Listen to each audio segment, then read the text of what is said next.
If something keeps returning in your life, an image, an event, a worry, a longing, a question, it might not be a problem to solve. It might be something asking to be listened to. Welcome back to the Wedgwood Cottage studio. The coffee's on and we're still taking some time to think. I could hear Fab shouting at me from inside the diamond plate toolbox in the back of my pickup.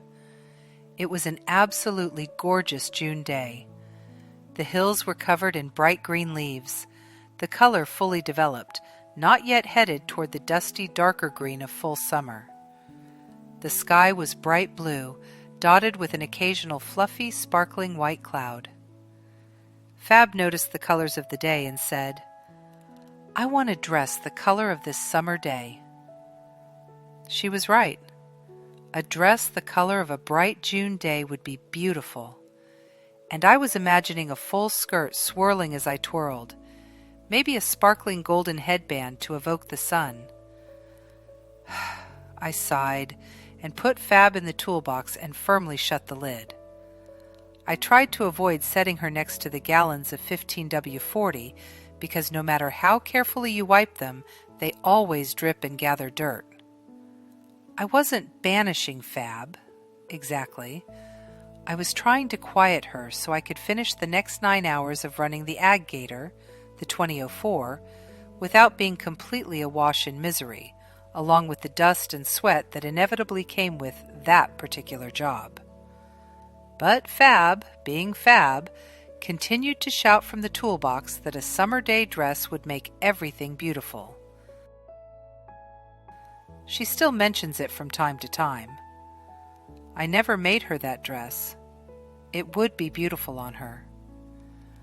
I think it was around then that I realized there was no use pretending my creative work was a series of unrelated projects completely disconnected from my real life. Creative work is essentially one long conversation that you keep returning to, sometimes willingly, sometimes not. I started consciously connecting my creative work to my life around that time. Fab World is my real house, fabbed up. In the garden, just now, just this second, what used to be my yard became a garden. See how that works? There's a giant old maple tree. It isn't a sugar maple, and it's probably 90 years old, which means it's nearing the end of its time visiting this earth. I'm joyful that it's here. I'm sorrowful that it almost certainly won't be here to see me out. So the maple became part of my work, a way of celebrating it while it's still here. The tree stands directly across the garden from the back window of Fab's kitchen. She can see it as she sits listening to her radio, styled after the front grille of a 1958 Hudson Hawk in chrome and shadow tone red. And lest I allow Fab to become permanently stuck in her 1950s world, a modern electronic corkboard graces the front of her rounded pink refrigerator. It's all very silly, and very satisfying. I suppose all of these things are my way of keeping time and memory contained. When urgency or memories become a bit too real, I scooch them back into their places in Fab World so I can go about the tasks of my day. And that made me wonder, what if this isn't just a me thing? What if everyone has a handful of themes that keep reappearing, no matter how many times we try to put them back where we think that they belong?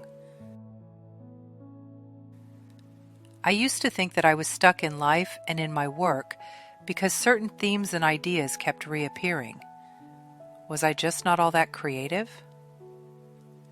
I once read that Carl Jung suggested that our inner life, our psyche or subconscious or however we think about it, if we think about it at all, tends to send us the same symbols over and over again until they're integrated. Not rewritten, not diminished, integrated. I took that to mean that life might be less about fixing myself and more about staying in conversation, a kind of dialogos, with the different versions of me and the different things that matter. like how continuity keeps showing up as a maple tree that I keep writing into my work. A way of acknowledging something I love that won't last forever, even if I don't yet know what to do with that knowledge. What I didn't understand earlier, and am exploring now, is that repetition isn't a sign of being stuck or uncreative. Sometimes, it's a sign that something important is still underway, not yet completely understood. Henri Bergson might say that returning to the same themes isn't moving backward in time, it's living inside it. Bergson was a French philosopher who lived during the period when mechanized timekeeping became unavoidable in everyday life. Bells, whistles, and clocks began to replace a sense of time that had once been personal, approximate, local, and guided by the sun. By the time Bergson was writing, measured time had become constant and inescapable. Yet human experience was still adjusting to its constraints. Much of his work was concerned with how clock and calendar time can overwhelm lived experience, the way time actually unfolds inside a human life. That distinction felt immediately familiar to me. As I mentioned in a previous episode, time flow and I have an interesting relationship. Mechanical, measured time, clocks and calendars, doesn't always carry the same weight or meaning for me as remembered or experiential time. For an entire year in my 30s, I convinced not just myself, but my mother as well, that we were a full year older than we actually were. I was born when my mother was 30, so when she asked my age and I answered, confidently and incorrectly, she simply added 30 to it. And just like that, she was 62 for the whole year. Except she wasn't. Experiences like that are why I now keep a clock in nearly every room and a calendar close at hand. When I rely on remembered events as time anchors, those anchors sometimes drag in a heavy wind, and I find myself secured to a slightly different spot on the seafloor than I expected. I suspect that my recurring characters and themes are one way I try to integrate that continuously unfolding inner movie of life with the ticking of clocks and the flipping of calendar pages. I've wondered if when we return, we don't return to the same themes as the same people. When something important draws us back, it may simply be the present version of ourselves checking to see whether it still matters.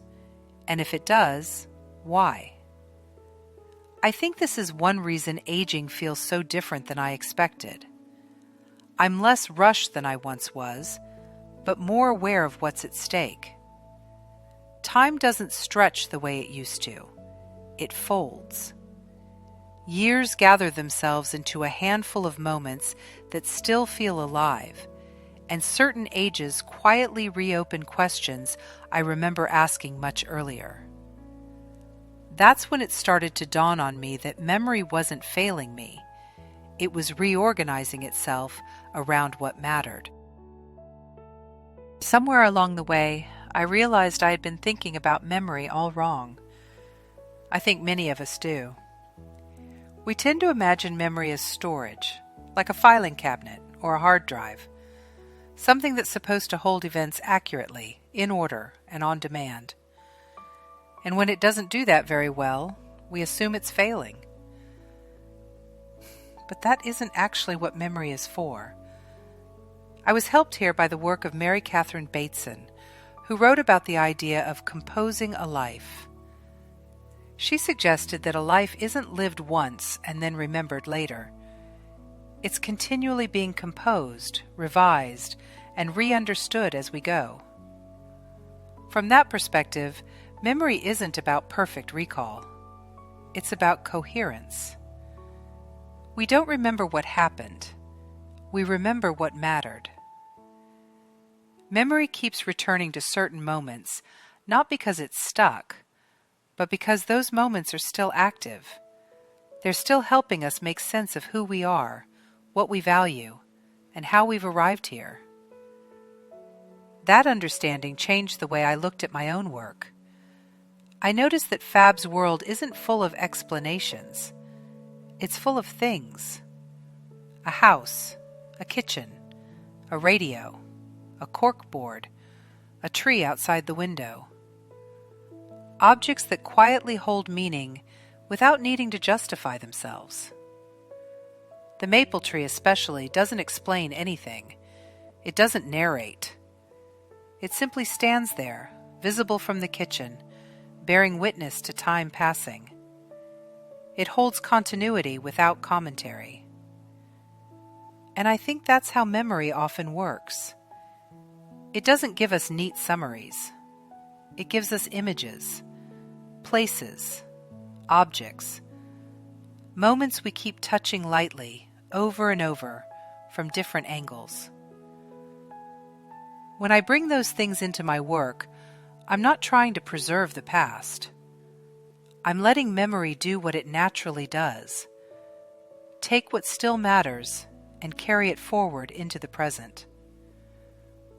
That's why, if the same memories keep resurfacing, it doesn't necessarily mean you're stuck in the past. It means those memories are still doing work. They may be checking in. They may be asking to be understood differently. They may be waiting for the present version of you to notice something you couldn't see at the time. And this is important because so many people worry that returning to old memories means they're regressing or dwelling or failing to move on. But memory doesn't move in straight lines. It moves in relevance. What changes over time isn't the memory itself, it's you. And as you change, the meaning of what you remember changes with you. Seen this way, memory isn't a trap. It's a collaborator. It's part of how a life stays coherent, even as it keeps unfolding. At some point, I began to notice something else. Alongside time and memory, voice kept returning. Not just my voice, but the urge to speak, to narrate, to tell stories. Sometimes directly, sometimes sideways. Sometimes through characters who were braver or clearer than I felt at the time. I was helped here by the work of Hannah Arendt, who believed that meaning doesn't arise only from thinking, but from speaking and acting in the presence of others. For Arendt, voice wasn't just expression, it was appearance, the way we show up in the world as someone in particular. Seen that way, finding your voice isn't about polishing an opinion or perfecting an argument. It's about allowing yourself to be present, to be heard and seen, even imperfectly. That idea resonated deeply with me. Fab speaks directly. She looks you in the eye and tells you what she thinks, without apology and without over-explaining. Ewan tells stories, not to persuade, but to place things carefully in time. And when I speak as myself, I notice that I'm far more comfortable narrating than instructing. I don't want to tell anyone what to think. I want to tell you where I am, and let you walk alongside if you'd like. Over time, I started to wonder whether voice returns for the same reason themes do. If your voice keeps coming back, writing, talking, singing, explaining, it may be because it didn't get enough room the first time, or because it was useful once, then interrupted by responsibility, necessity, or the simple need to get through the day. Life has a way of quieting certain voices without ever formally dismissing them. They just get postponed. And aging changes that equation, not as decline, not as nostalgia, but as permission returning. There comes a point when the urgency to be efficient softens, and the desire to be accurate to your own experience grows stronger. The voice that returns isn't trying to prove anything. It's trying to tell the truth as it now understands it. I think that's why voice so often reappears later in life, not louder, but clearer, less interested in performance, more interested in presence. And once that voice is allowed to speak, it tends to bring everything else with it: memory, time, meaning, all asking to be woven together out loud. I think we often imagine meaning as something we're supposed to discover, like a hidden answer or a final explanation waiting somewhere down the road. But that hasn't been my experience. Meaning doesn't usually arrive all at once. It doesn't announce itself. It doesn't resolve things neatly. More often, it shows up through repetition, through what we return to, what we tend, and what we practice over time. I was helped here by the work of Viktor Frankl, who suggested that meaning isn't something we extract from life, but something we orient ourselves toward. It's not a revelation, it's a direction. In that sense, meaning isn't an answer you receive, it's a posture you take. Or, as I've come to think of it, meaning doesn't arrive like an answer. It arrives like the next step in a waltz. That idea helped me understand why my work has the shape it does: episodes instead of declarations, check-ins instead of conclusions, a corkboard rather than a manifesto. I don't come back to the same themes because I'm stuck. I come back because that's how attention is maintained. These small, repeated acts, noticing, naming, arranging, are how meaning is practiced. Not once, but over time. Not perfectly, but consistently. And when you look at it that way, recurrence stops being a problem to solve and starts becoming a rhythm to live inside. Themes soften because we're no longer trying to finish them. They deepen because we're willing to stay with them. That's why they don't resolve neatly. A life doesn't move toward a single insight. It moves through seasons of attention. What matters is not whether we've answered every question, but whether we've stayed oriented toward what feels alive, toward what still asks for care. So if certain themes keep returning in your life, time, memory, voice, meaning, it may not be because you failed to move on. It may be because you're practicing something. And practice, as it turns out, is how meaning keeps its footing in a world that never quite stands still. Before I stop, I want to turn the lens outward for just a moment. Not toward answers, not toward action, just toward noticing.